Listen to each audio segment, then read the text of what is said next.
Shesh.werewolf don't exist ch.23. Tala's POV. It's been about 2 months since Alex's birthday and the weather is starting to get cold. Yay, time to bust out the sweaters and hoodies. Everyone's relationship is going good.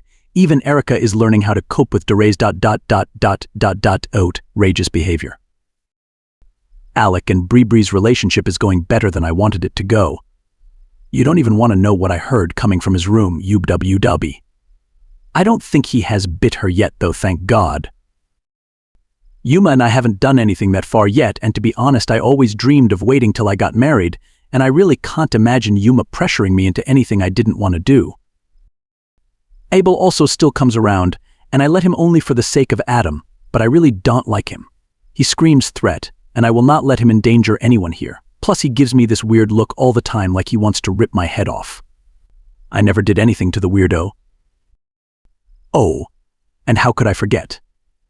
Maya, you do remember Maya, right, is pregnant. Oh, and that's not even the best part, the dad's gray. I know, right? Never saw that one coming, did you? I didn't even know they knew each other, let alone dating.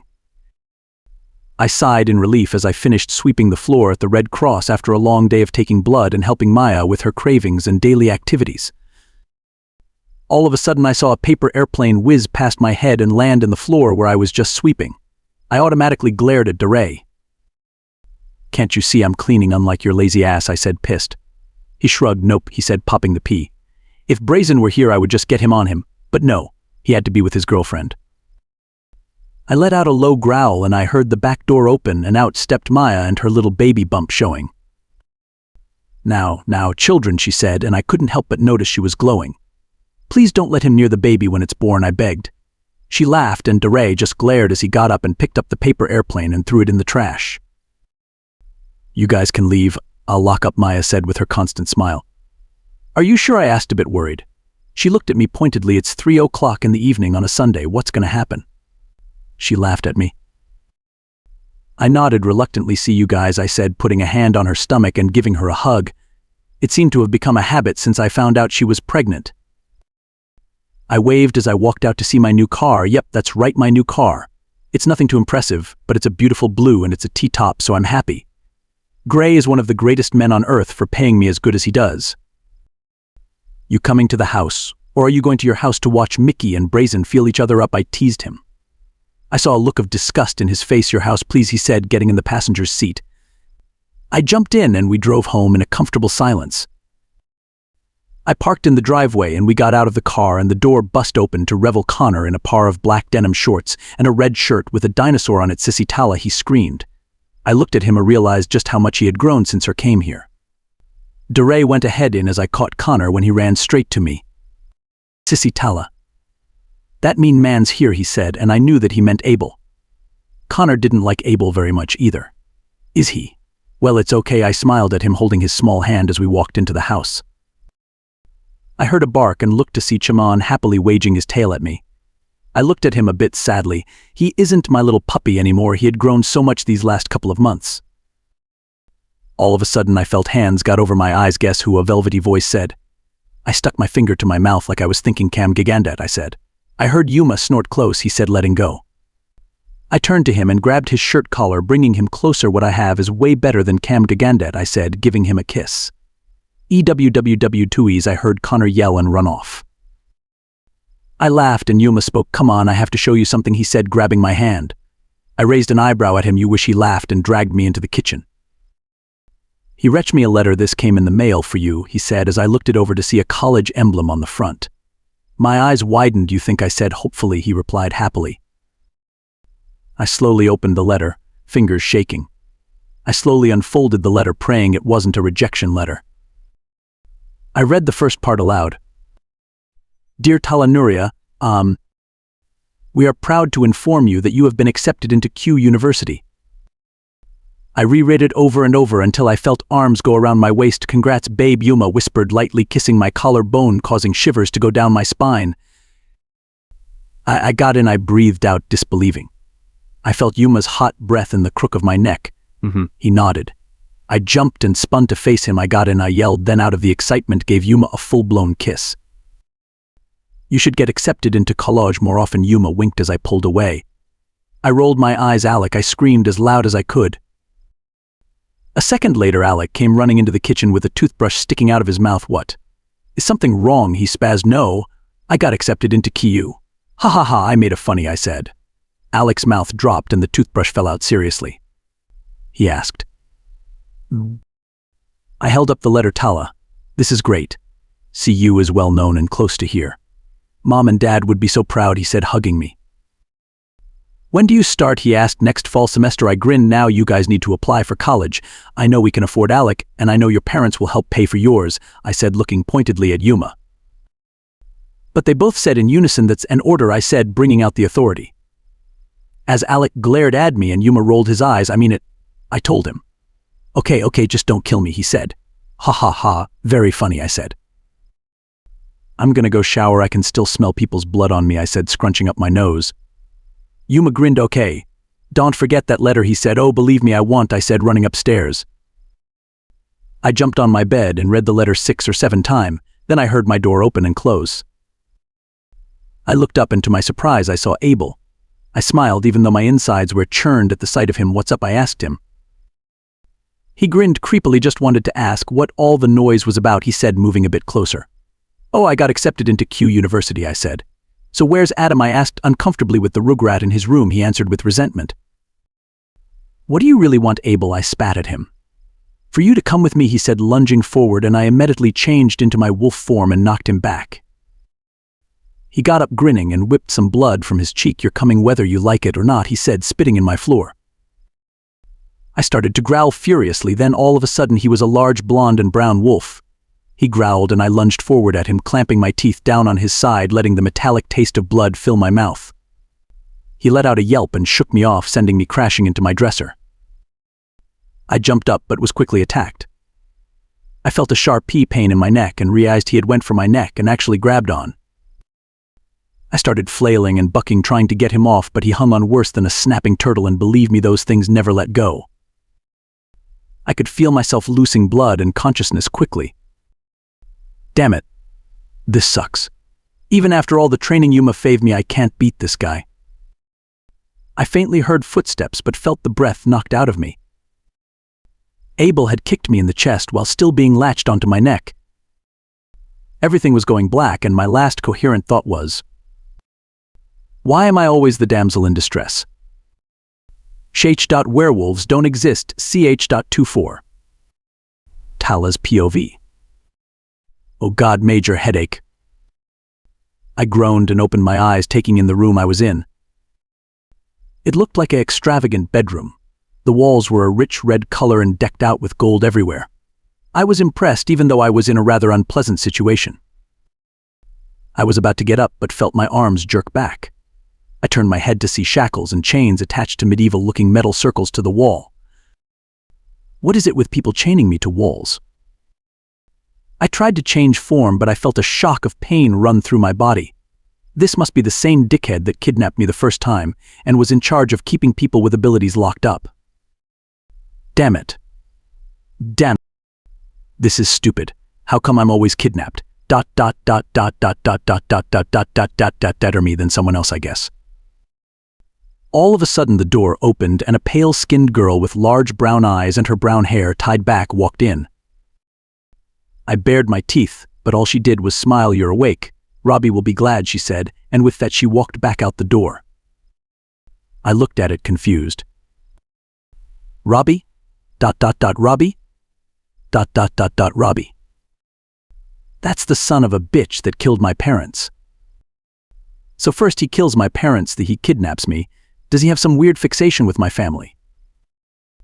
Then the door snapped open and I saw a good-looking guy that gave off a dangerous vibe. He was tall and dark-skinned with his black hair swooping over his almost black eyes. Immediately I knew who it was and snarled, seeing his smirk. You're in no position to be growling, dear, he mused. Oh heck no. Like hell I am. You killed my parents, I screamed at him, pouring every ounce of hatred I had into my words. His smirk turned into a scowl. I didn't kill Victoria and Zach, he said angrily. Bull. You threatened me and Alec, and they came to talk to you, and you had men ambush them, I screamed, and for the first time in 8 years I cried. I cried for my parents and my loss, and for the years stolen from Alec's childhood taking care of me, and for everything that has happened. He looked at me, and almost looked ... sorry. I didn't tell those guys to kill them. I'm guessing you don't know the whole story, he said, looking sincere. No way am I going to believe him. Enlighten me, I sneered. He sighed. I guess I can. Your parents were the leaders of the strongest pack known of, and they had a lot of enemies. I had no idea those Rouges were hiding in my yard. Zach was my best friend and Victoria was the love of his life. I would never take them away from each other of their children. The reason I left was to give them room to make their life. Yes, I was jealous, but not so jealous that I would kill, he said solemnly. Maybe, just maybe he's telling the truth. Just then the girl from earlier came in. Robbie sighed again. I'm sorry, but this is my way of making things okay, he said, then looked at the girl. Do it, Lauren, he said. But Robbie, she started, but he cut her off. Remember what we talked about, he growled as she sighed. She got on her knees in front of me, so we were face to face. I backed into the wall, confused of what's going on. I'm sorry, she whispered lowly and put her hands on the sides of my head. I was about to say something, but all of a sudden searing pain shot through my head, and for some reason I felt violated, like someone was pushing through my personal thoughts. I'll leave just enough to where one big reminder will bring everything back, I had Lauren's voice through the pain, but all of a sudden it intensified to even worse than my transformation. I could hear myself scream, but it seemed so far away. After a minute of that pain, I couldn't take it anymore, and I let the darkness that had been clawing at me overtake my mind. Yuma's POV. I knocked the door open bit. It was too late. She was gone. I looked at the state of her room and saw it in pieces. Her dresser was spilled on the floor and shards of glass and wood were mixed with blood. My heart broke. I had just got her back and now I've lost her again. I knew Abel was weird, but I didn't think he would do this. I should have listened to Tala when she said she didn't like him. I let out a scream. A heartbreaking, earth-splitting scream. Alec ran in and saw me down in the floor. Tala, he said, but he knew that it was her that was what's wrong. I just stayed face down in the floor, and even though I wouldn't admit it, I was crying. Crying for fear that Tala was lost, and this time for good. All of a sudden I felt it. Tala. I felt her confusion. Then I felt a mix of anger and fear. She was angry, but at what or who? What happened? Alec asked, barely above a whisper. I sat up, drying my tears. Abel took her, was all I replied. Then I felt pure rage from Tala, and it was murderous. I picked myself up off the floor. Go break the news to everyone, I said flatly as he nodded and his face grew cold and a facade was put up and he left. I felt Tala's emotions go to uncertain, then pain, and when I say pain I mean unimaginable torture. Then, a second more, I felt nothing but my own hollow emptiness. Whoever was doing this is going to pay. Tala is my soul, the very essence that kept me alive. It might sound selfish, but I won't let that be taken away. Tala's POV. I slowly opened my eyes to see an oddly familiar-looking guy and women. I'm not going to lie, the guy was gorgeous. I then realized I was in a big red and gold room. My eyes fell to a spot on the wall by the floor. It was just a red wall, but for some reason I felt something was missing from that spot. I looked back at the guy who was smiling at me with relief. Who are you? I asked him, confused. Now that I think of it, all I remember is my name is Tala, and I'm a werewolf. This isn't good. His face fell. Oh crap, she has amnesia, he said. I looked at him confused and he smiled at me. What do you remember? He asked me sweetly. I smiled. I could get used to this. All I really remember is that my name is Tala and I'm a werewolf, I said, trying to remember, but all I got was a pain in the head.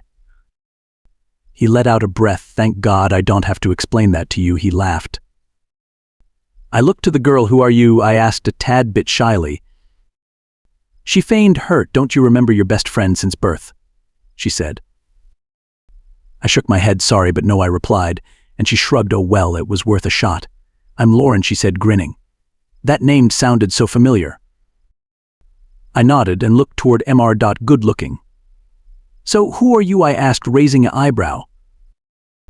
I saw him smiling from ear to ear. I'm Robbie. Your fiancé, he replied. My breath caught in my throat. I looked down at my left hand and sure enough on my ring finger was a silver ring with a diamond in the middle and a ruby on either side of the diamond. I'm engaged. Oh fuck, I'm engaged.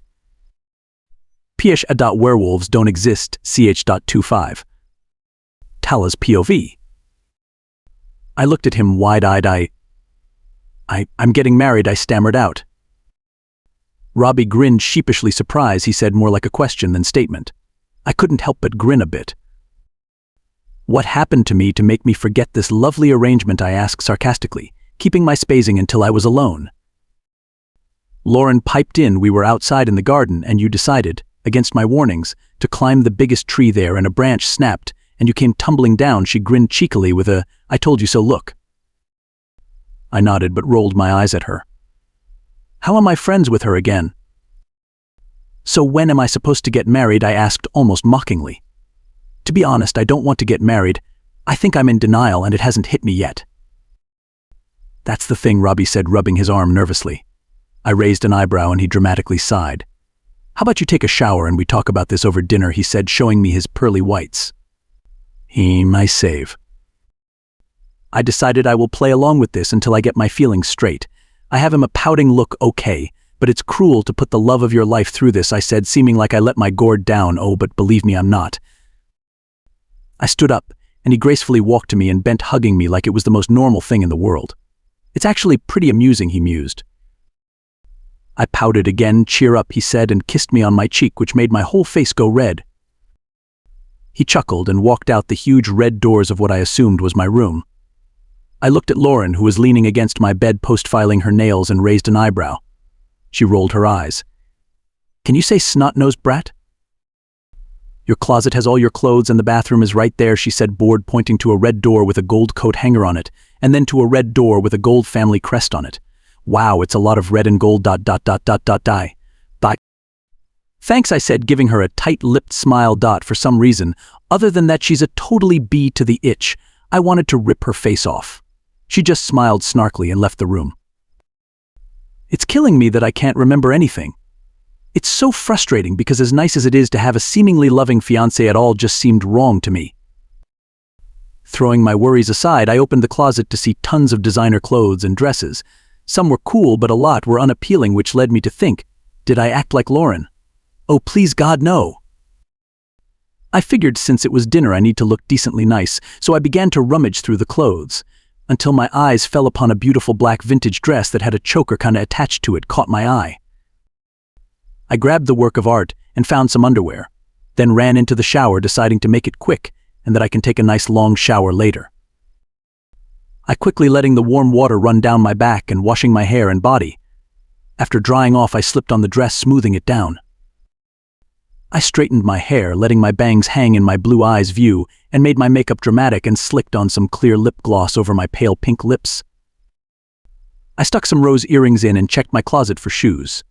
To my surprise, a gorgeous pair of black studded Louboutin heels were there. I happily skipped back to the bed with the shoes in hand and slipped them on, gaining my balance on them. I walked out the door, humming to myself happily. Wait. I have no idea where I'm going. Hello, I whispered, wandering down a hall. Okay, this place is creepy once you wander around the dark hallways by yourself. Robbie, I whispered. Then I felt a gust of wind, you called. I felt warm breath against my face. Holy Sonny, and sure, I screamed, but then focused to see Robbie doubled over in laughter. You should have seen your face, he laughed. I scowled. Not funny. I stomped my foot. Did you just stomp your foot like a 5-year-old? He asked, laughing again. I just stuck my tongue out at him and he chuckled a bit. Come on, we have 2 guests, he said, taking my hand. I blushed, but it was almost like his hand didn't fit right in mine. I mentally sighed. Maybe it's just taking time for old feelings to come back. He led me down the hallway and down a huge set of stairs. Then we went through a set of huge black doors. Inside was a dining room with a huge table, and sitting there was Lauren, looking more dressed up than I was. And standing there were 2 guys. One had short blonde hair and bright blue eyes. He was looking at me with a cheeky smile. The other guy had long brown hair and brown eyes. He was looking down nervously. The blonde walked over to me suavely. "Hey Tala, heard you knocked your head, so I'm Dave since you don't seem to remember," he said happily, but it seemed strained almost to the point of fakeness. I looked at him skeptically, but then I looked to the nervous boy fidgeting with his fingers. I saw Dave elbow him and he jumped. "I'm Tyler," he said, looking at me with guilt in his eyes. "What's up with him?" I looked at him confused, but Robbie chimed in. "Do you guys want to stay for dinner?" he asked as if habit. "No thanks, we're gonna go home," Dave said as Tyler sped out the door as fast as he could. I squeaked, taking it Tyler didn't like me. Dave gave me another forced grin. "See you at the wedding," he quickly said, leaving just as fast as Tyler. I looked at Lauren. "Do I stink?" I said, smelling my armpit playfully. Lauren scrunched her face up in disgust and Robbie just chuckled while I smiled sheepishly. "Sit down," Robbie motioned for a chair between him and Lauren. I sat down and was immediately rushed by the smell of the turkey and potatoes on the plate in front of me. "Dig in, I made it," Robbie said, looking extremely proud of himself. I grinned at his enthusiasm and took a bite and tasted pure bliss. Only then did I realize how hungry I was. "Wow, this is great," I smiled. "Thanks," he grinned smugly. I turned to Robbie. "So, how old are you really?" I remember the whole aging slowly thing. I eyed him. "Please don't be old. Please don't be old. Please don't be old. Please don't be old." 20, he said, trying to distract me with his gorgeous smile again, but that didn't stop me from noticing how fake it was. What was he hiding? I looked at him suspiciously, but then covered it with a dazzling smile of my own.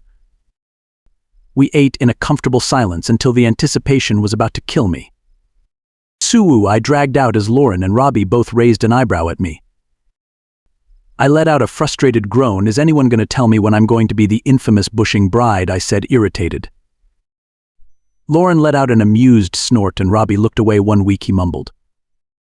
"How long?" I almost yelled. "1 week," he said, braver this time. 1 week. Just 1 week and I'm going to be stuck with this guy for life. And let's be honest, I don't even know him. Is anything planned?" I said, trying to keep my cool.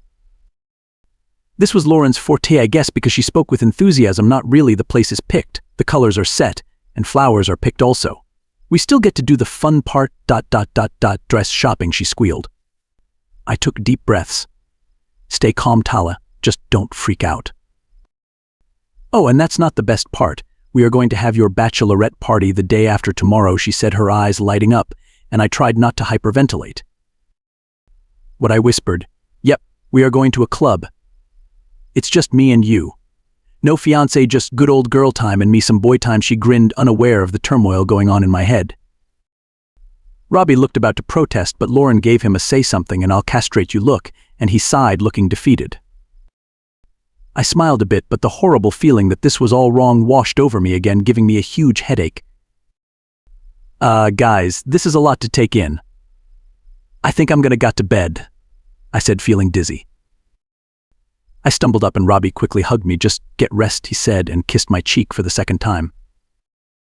This time I felt chills go up my spine, and not the good kind. Something is extremely wrong, but I said goodnight and slipped back into the room I once came from.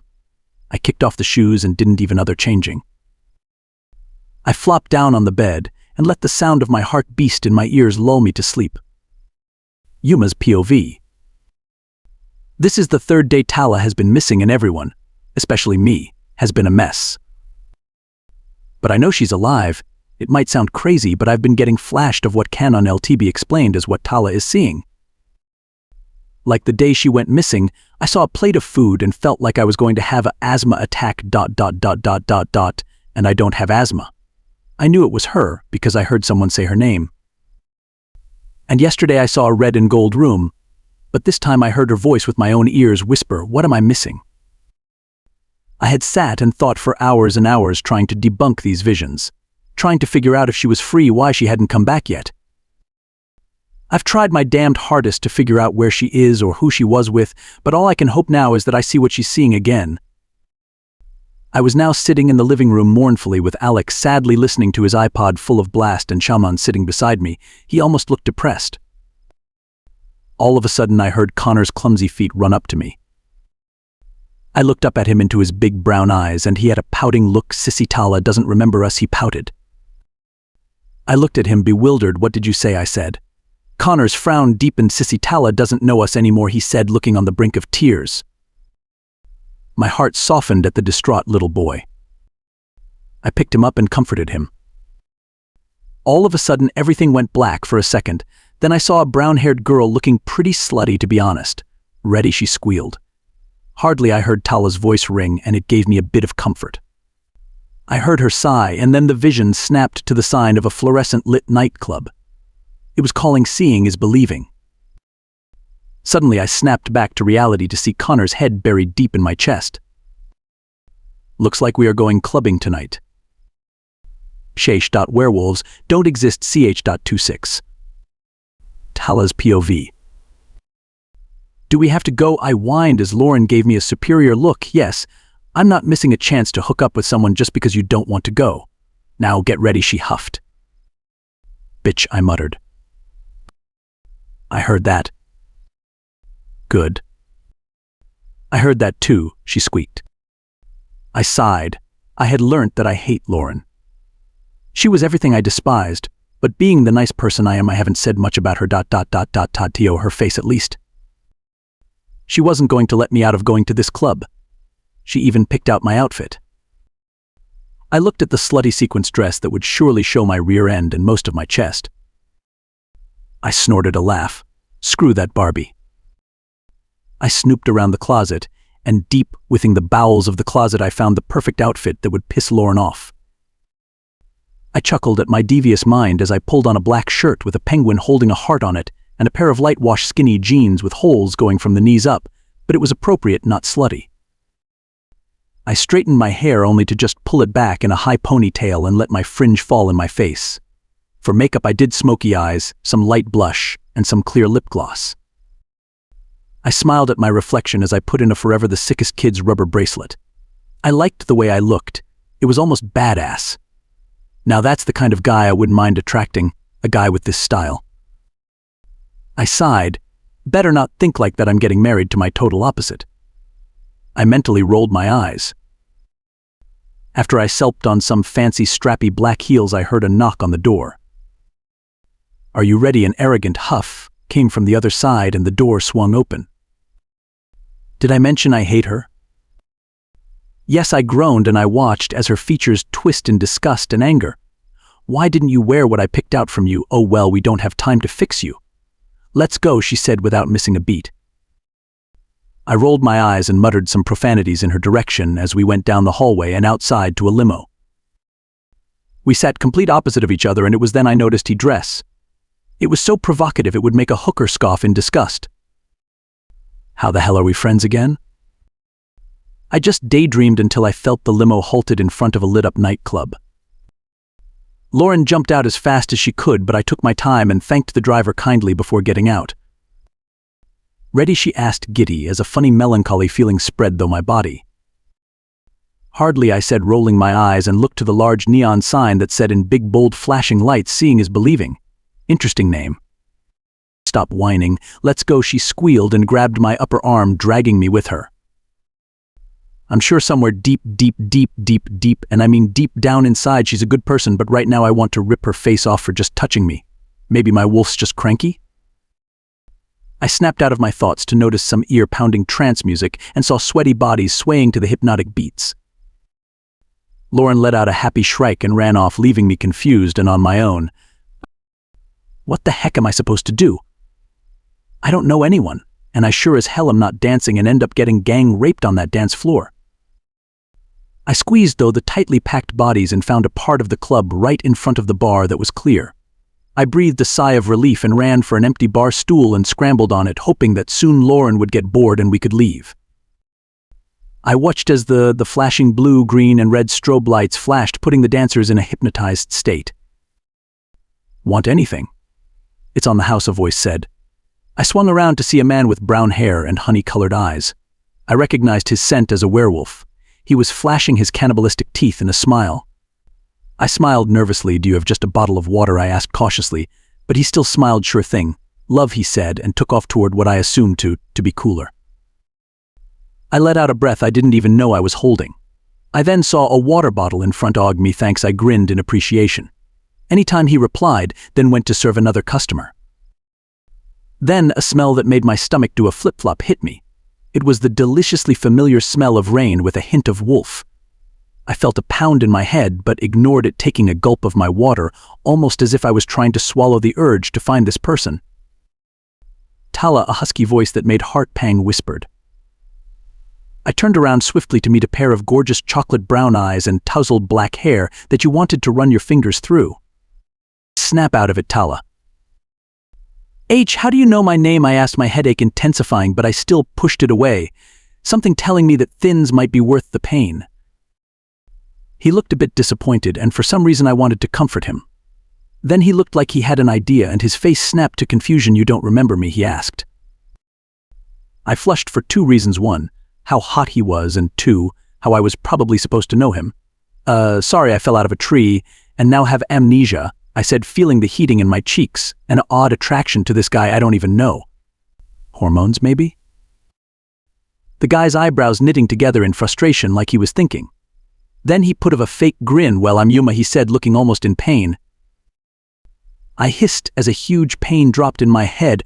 Are you ache? He asked as I pulled through the pain.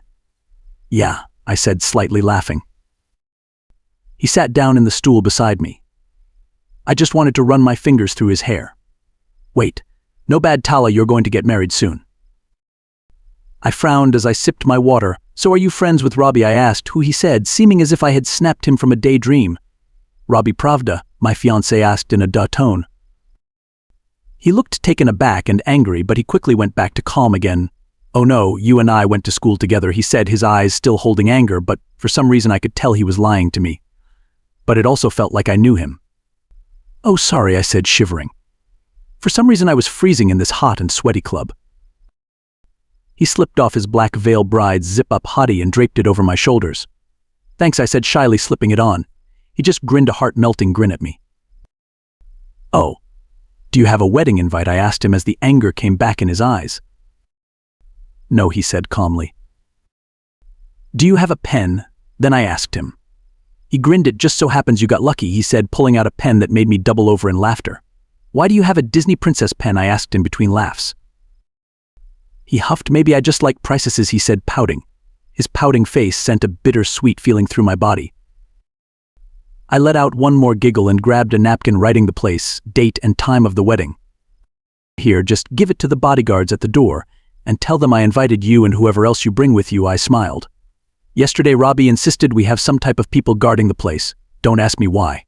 Serious about party crashers, he asked, amused more like Robbie, as I rolled my eyes. I saw some rage in his face, but it was instantly replaced by a calm look again. Here's your jacket back, I said, about to unzip the jacket. He put a hand on my arm to stop me, which sent tingles through my body, and I had the urge to jump in right there. No, you can give it back to me at the wedding. I smiled. Thanks a ton. I'll make sure I wash it, I said. My heart sped up as he leaned over close to my ear. You're welcome, Wolf Girl, he said, barely above a whisper. The oddly familiar nickname sent my whole head into overdrive, and a burning pain stung all over my body. A growl ripped through me and I shot up out of my stool. I've got to go see you at the wedding, I said really quickly. Before he could reply, I had ran off to looking for Lauren so we could leave. His chocolate brown eyes were imprinted in my head, and the closer I felt to something big, the worse the searing pain in my head got.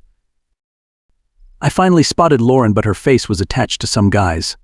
I walled straight up to he, not in the mood for bullshit. I just wanted to get home, lay in the dark.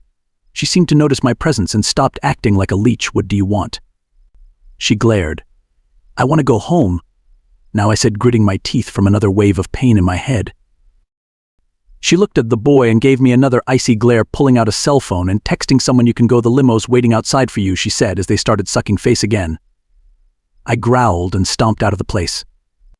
Sure enough, the limo and the same driver were outside. I rubbed my temples, taking a seat in the limo.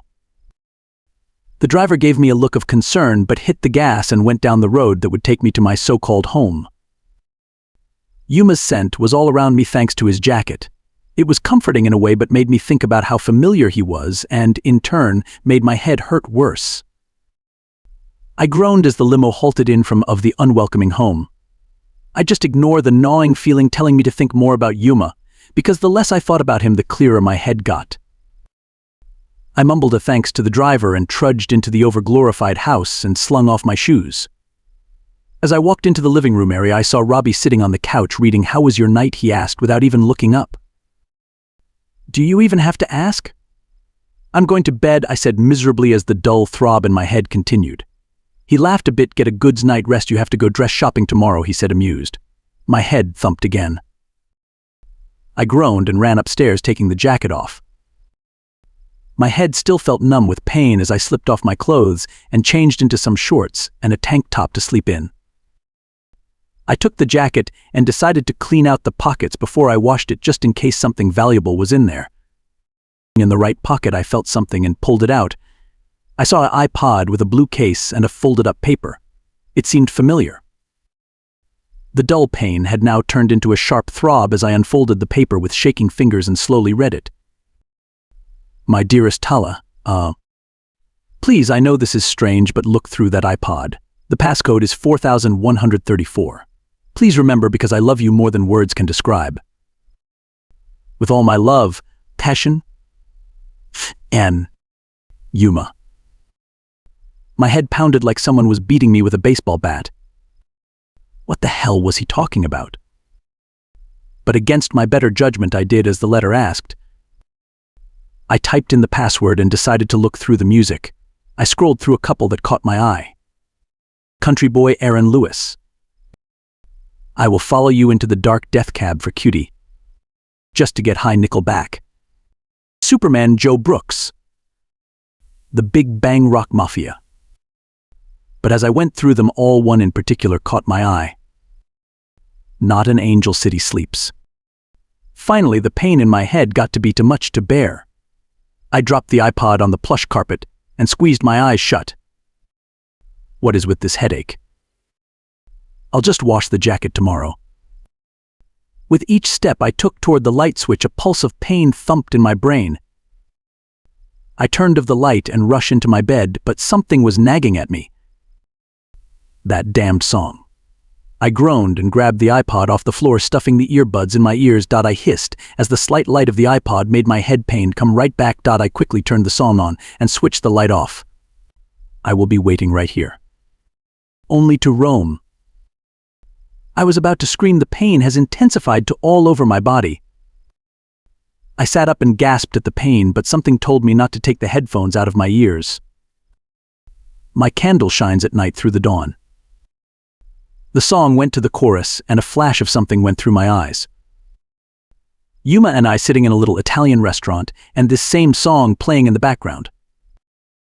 I gasped for breath and ripped the earbuds out of my ears like they were acid, but it was too late. I took a sharp breath, and everything flashed before my eyes. My 18th birthday, meeting the guys, my transformation, meeting Connor, getting kidnapped the first time, going on a date with Yuma, everyone getting mates, and finally everything with Robbie. Asshole. I jumped up, my headache magically gone, but my breathing still heavy. I saw the letter Yuma wrote. To reread it again. He's so clever. I grinned, then froze. He said he loved me. We have never told each other that, because we both agreed we don't use the term unless we are positive we mean it. Now I realize I can't live without this boy, and I love him more than I ever thought I was capable of. All of a sudden I heard 2 sets of footsteps.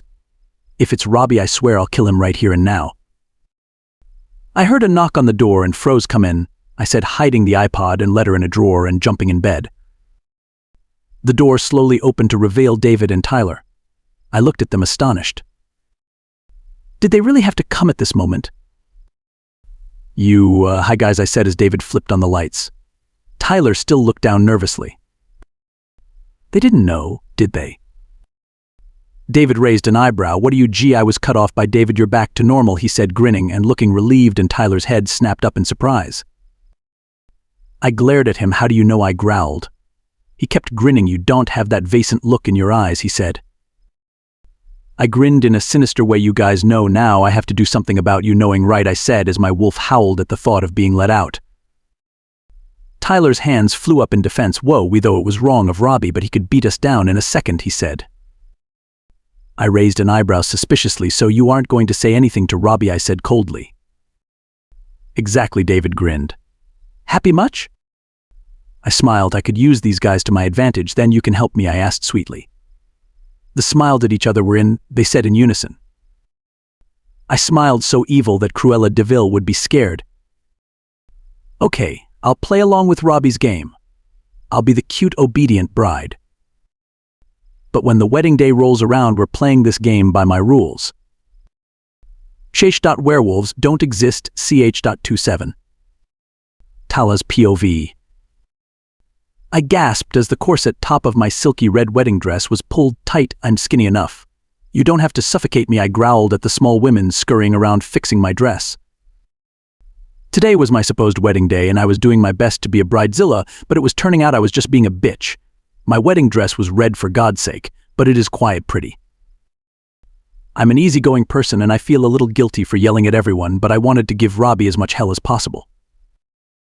I'm really jumpy though, because I can't wait to see everyone. I had Tyler and David drop a letter off at the front door for everyone. I saw a lady rush up to me looking nervous. Sorry miss, but Miss Lauren wants to talk to you, she fidgeted. Oh go, I had completely avoided Lauren successfully since I gained my memory. I knew that if she looked me in the eyes she would know. After all, it is her handiwork. Even when we went dress shopping, I avoided all eye contact with her. Oh God, can I not get any peace around here?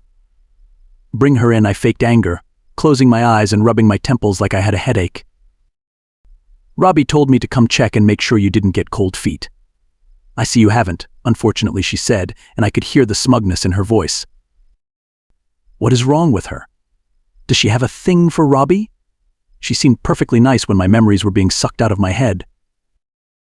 With my eyes still closed, I responded, you know what, Lauren, why don't you go stick your head in the pool while I count to 700, I said, as the image set a psychotic smile on my face. I heard an aggravated scream from Lauren and the door slam. I opened my eyes and sighed as I felt another tug on the corset laces. I hissed at the older women, what did I tell you? Just tie the damned thing already. She flinched back but tied it as I commanded.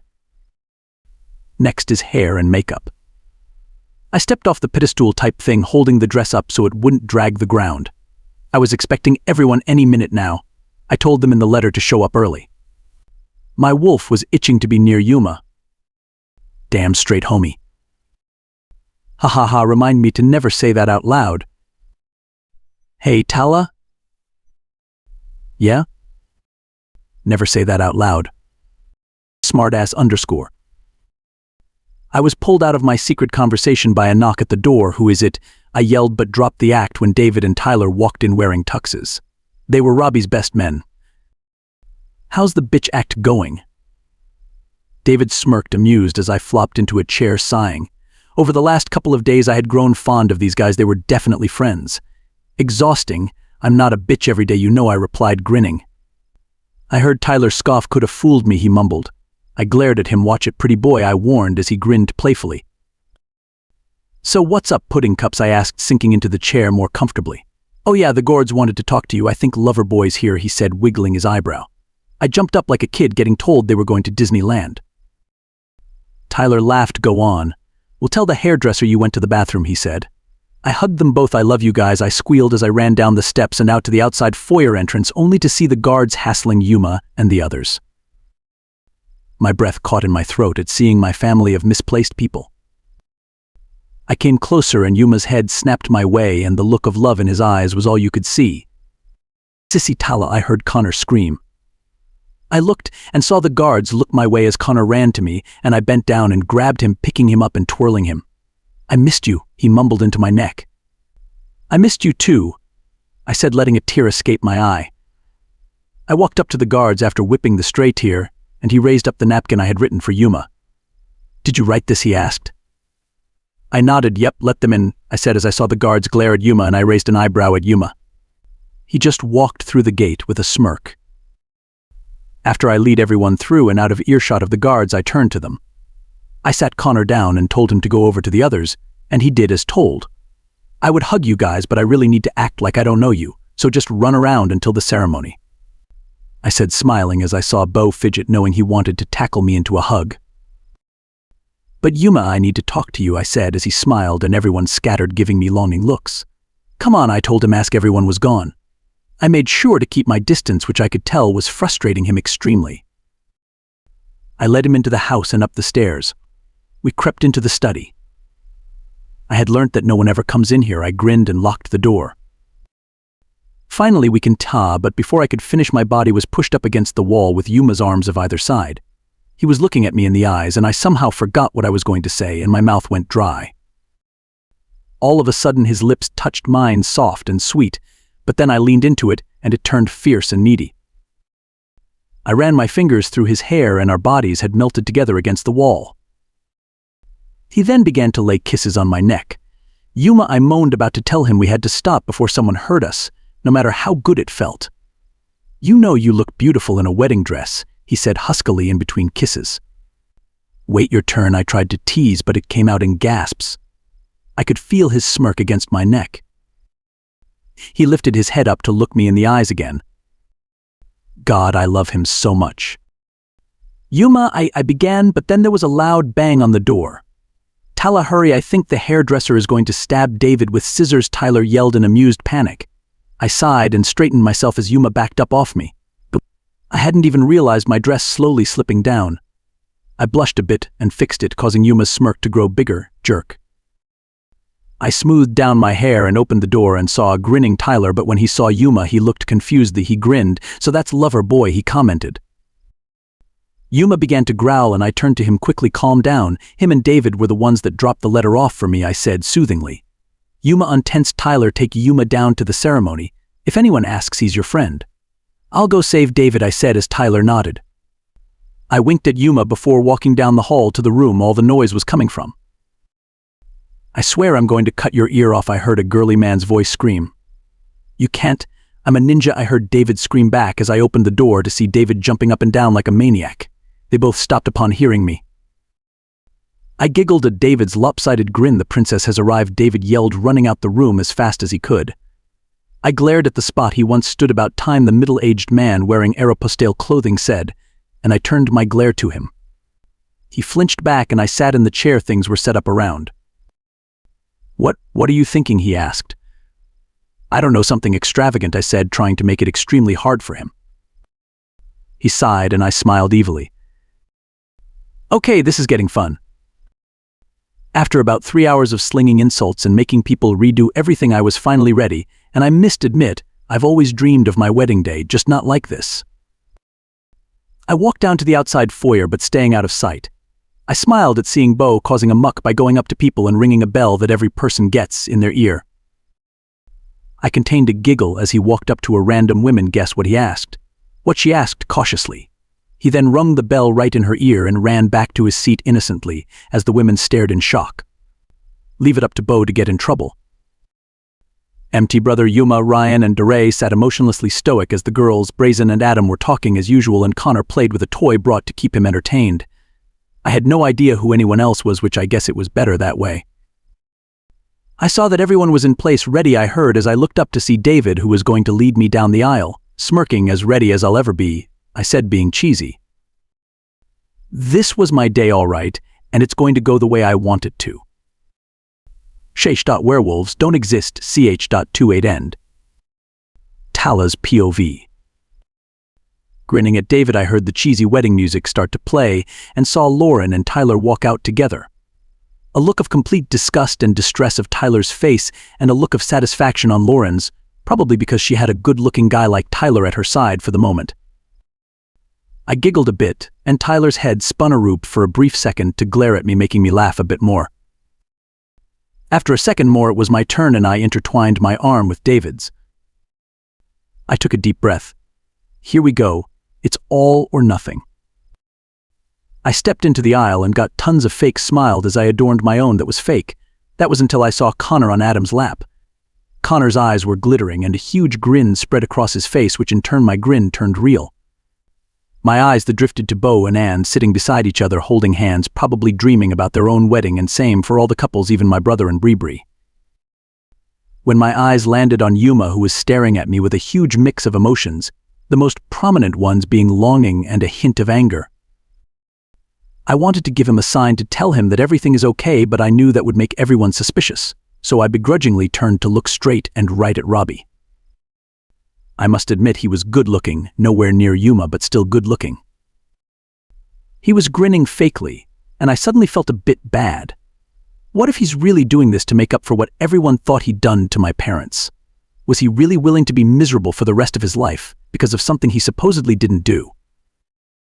We finally got to the altar, and I gave David a peck on the cheek as he went to stand in front of Robbie and realized just how sad he looked. Why me? Me? The minister started to speak, but my thoughts were on what I have planned. Robbie leaned over towards me. You look beautiful, babe, he whispered. I stood there stock still for a second. His persuasive manner had almost got me to tell him thanks. What the hell is wrong with me? I grinned evilly. Time to put my PLN into action, and if it works out right, everything will be back to normal. I just grinned at him and stuck a hand behind my back, making hand motions to my pack. 1.2.3. As soon as my fingers hit 3, I heard people get up and some gasp that had no idea what was going on. I knew exactly what was happening. Everyone except Adam and Connor had got up and formed a line in front of the pews to block anybody from coming up here and interfering. The minister had abruptly stopped, and Robbie turned to look. What's going on? He asked in anger. I tapped on his should, and he turned to me. Pay back. Babe, I said, emphasizing babe, and his eyes widened. I whipped around cockily, winking at Lauren, and she looked surprised. Grinning, I changed into my wolf form, and the wedding dress fabric engulfed me. I stepped out of the bottom of the dress quickly, snarling at Robbie. For a moment, nobody moved, and everything was silent except for my growling. I'm waiting for him to change so I could beat him fair and square. My plan was to just chase him off, not kill him, just scare him off for good. He finally got it. I don't want to fight you, Tala, he said, trying to reason. A horrifying growl ripped through me. He sighed. I guess you still don't believe me about your parents, he said sadly. After a minute, he did what I wanted and turned into a black and white wolf slightly bigger than me. I'm not fighting you, Tala, he said to me calmly. This is ridiculous. All you had to do was come and apologize if you felt bad. Now you've done something my pack and I can't forgive, I sent to him, outraged and also fighting with myself. I really didn't want to fight with him, but I really don't have any other choice. What's it going to take for us not to fight? He asked pleadingly. I suddenly got a brilliant idea that might get me out of hurting someone. I want you to leave and never show your face around her again, I growled. Robbie looked conflicted but changed back. I took that as my cue, so I stepped back into the wedding dress and wiled my boned to go back to normal. Before I knew it, I was face to face with Robbie, back to normal with the dress on perfectly. Yep, I'm that good. Robbie's face contorted to one of almost pain. I just about took back my conditions. It's not like I want to do it, but it's for my pack's future. I have decided to give up this charade and move away, never to show myself to the Nuria pack again, Robbie said, as if announcing it officially to the world. You can't, Loren screamed. I knew it. They have something going on. Lauren, I have to. It seems the only way to make up for it, he said calmly. God, he's a bad Orion with that poker face. And you're not the least bit angry she's making you do this. I thought this idea was crazy, but you're not even going to fight back, Lauren screamed, tears falling down her face. I feel awful, but what did she expect me to do when I gained my memory back? Just let them be on their merry way. He looked at Lauren like she was ripping his heart out. I have to, he said quietly. Everything went silent as Lauren's face scrunched up in a thinking way. She whipped her tears away and put on a brave face. I'll come with you. Then she said, smiling. Instead of replying, he gave her a loving smile, then turned to me. So we have a deal, he said, smiling. Why are you smiling? I asked, dumbfounded. Because I feel like I'm repaying a debt to your parents and you, he said, sticking a hand out for me to shake. I couldn't help but smile, a small smile. I don't understand your thinking. But deal, I said, shaking his hand. He nodded, still grinning, and turned to the people in the pews. "Please go home and say nothing on today's events. I am now going to pack my things," he said, bowing slightly as he started to leave, and Lauren ran after him. I saw Tyler and David grinning. "Did I do the right thing?" I whispered. David just nodded as I followed Robbie out quickly. I could feel everyone filing out after me. "Yeah, it may sound cruel, but I'm going to make sure they leave." "Want help?" I asked quietly, seeing him in the living room gathering books. He sighed. "Tala, I really want you to know I'm not a bad person, and I didn't kill you parents," he said sincerely, and for some reason I believed him. "I mean, my dad had to be friends with him for a reason, right?" I put my hand on his shoulder. "I know, but you understand why I'm doing this, right?" I asked. He nodded, smiling. "I respect you. You're just like your father, always out for the pack's best interest," he said. I smiled. "Want help or not?" I asked. "Sure," he said as I grinned and ran upstairs to change out of this uncomfortable dress. A clothes change, and 3 hours later everyone stood outside of Robbie's place as him and Lauren put boxes in the back of their car. The pack still had some issues with them and thought I was crazy for not killing them, and really I have no idea why I didn't. It's just something told me not to. "Well, this is it," Robbie said as Lauren looked down. I hugged her. "Thank you. I owe you so much," I whispered. She grinned as I let go. "Ready?" Robbie asked her, and she nodded as they go into the vehicle and pulled out on their way to God knows where. I turned to see Tyler and David. I looked at them confused, and Tyler looked nervous, almost like the first time I met him. David, and I wanted to know." Tyler started, but the eager David interrupted. "If we can be part of your pack," he said happily. I grinned. Of course. I giggled. Tyler's eyes widened and he hugged me. "Thank you," he said.